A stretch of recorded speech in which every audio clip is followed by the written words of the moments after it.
نور تاسو هپس ښه دې کړی دی که دوره دې کړې ده؟ دوره مې کړې الحمدلله. دوره دې کړې ده، ډېر جی جی. نور صحتونه ښه دي جی؟ شکر الحمدلله خیر و خیر. ماشاءالله ماشاءالله. افغانانو خدمت کوئ، ډېر ښکلی کار کوئ، الله مو ژوندي ساته او خوشحاله اوسئ. نو دغه مو ولیدې موږ وایو چې وکیل صاحب راوچت کړو جي، خوشحاله اوسئ، الله مو ګل ګلزار ساته. مننه، خوشحاله اوسئ. خوشحاله اوسئ وکیل صاحب، الله دې ګل ګلزار ساته. نه د 11 اکتوبر کې څه معلومات لري مولانا صاحب؟ 11 اکتوبر خو وکیل صاحب داسې و چې دا زمونږ د پښتنو یوه ټوله وه او باید چې موږ ټول پښتانه یو شو، یو ځای شو او دا زمونږ دپاره فخر خبره ده، ځکه چې زمونږ د پښتون دپاره اواز چوتېږي. هر ځای کې چې وران دی او هر ځای کې چې تباه دی، هغه زمونږ پښتون دی. نو موږ پښتانه قمقلان یو، په خپله خو په خپلو بدو نه پوهېږو.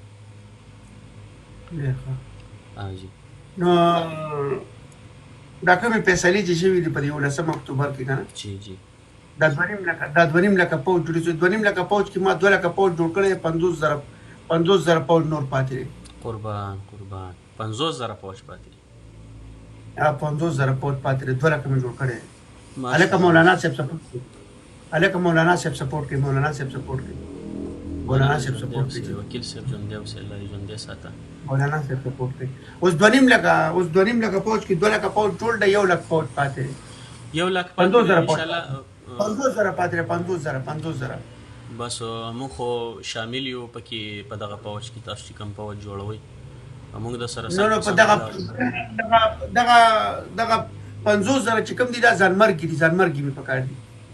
ځانمرګي یو که نه موږ ځانمرګي مې پکار دي، ځانمرګي مې پکار دي چې پرې پنجاب باندې ورځي او داسې دوړه کوي.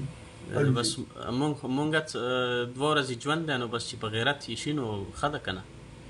وجاهدوا فی سبیل الله حق جهاده پوه شوې که نه. بس موږ ټول مسلمانان او ټول انسانان دا زمونږ یقین دی چې موږ به مرو، موږ به الله ته ځو.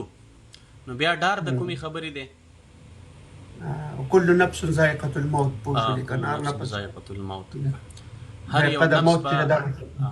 وکیل صاحب تاسو تلاوت مې اورېدو جي، تاسو تلاوت مې اورېدو یو ورځ ډېر زیات خوند یې وکړو ماشاءالله.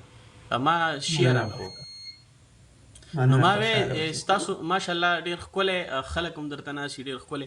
کله کله په دې خلکو باندې تاسو پنشمنټونه کوئ، کله کله پې داسې نپلونه هم کوئ، چېرته یې ودروئ لږ سایډ ته وی لږ نپلونه راته وکړه، ډېر خوند به کوي والله، چې ډېره زیاته مزه به وکړي. چېرته کې داسې یو پنشمنټ خو راوړئ چې چیتا یا چې کوم دی دغه ولاړ یا د چنګو استاد دا ولاړ او نپلونه دې ودرولی والله چې ډېر خوند به وکړي، ډېره مزه به وکړي که نه. دغه زما د زړه د ارمان خو پوره که نه. زه صحیح شو نن به پیدا پنشمنټ کوم. بس انشاءالله لکه مولانا صاحب سپورټ کوي، مولانا صاحب سپورټ کوي، لکه مولانا صاحب سپورټ کوي، مولانا صاحب سپورټ کوي ګایز، مولانا صاحب سپورټ کوي. ژوندی اوسې وکیل صاحب، الله ژوندی په مرګ خو به مرو مولانا صاحب، په مرګ خو به مرو که نه. چې داسې پر شهادت مرګ خو شته دی، مرګ خو حق دی که نه، دا خو معلوم. وکیل صاحب یو خو هغه شهادت وکیل صاحب یو کس تللی و دغه ته تللی و عمرې له، نو هلته سوالونه کولو، وایي خدایه مرګ د شهادت راکړي، خدایه مرګ د شهادت راکړي. نو چې کله جاز بیا واپسۍ کې جاز چوتېدو وکیل صاحب، نو چې جاز چوتېدو هوا کې هغه غړقېدو، نو خلکو چغې والي، نو ده پکې ډېرې چغې والي، نو خلکو ورته ویل هلکه ویل تا څه ډېر بد حل اخیستی دی، ویل غلی شئ خدای م غر که هغه کم اذان ته مې چې کومه دوا کړې ده هغه قبول شوې ده.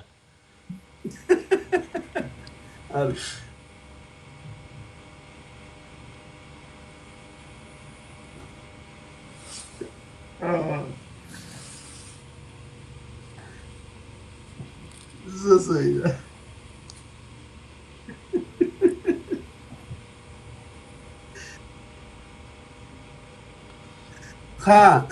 وکیل صاحب نو لکه مونږ د مرګ د شهادت وایو چې خدای پاکه مرګ د شهادت راکړي، خو لکه جوړ ورته نه یو، بیا جوړ ورته نه یو. ته لکه ته خو ګوره که نه، تا خو کتابونه مې ویلي دي او دوره دې مې کړې ده پوه شولې که نه.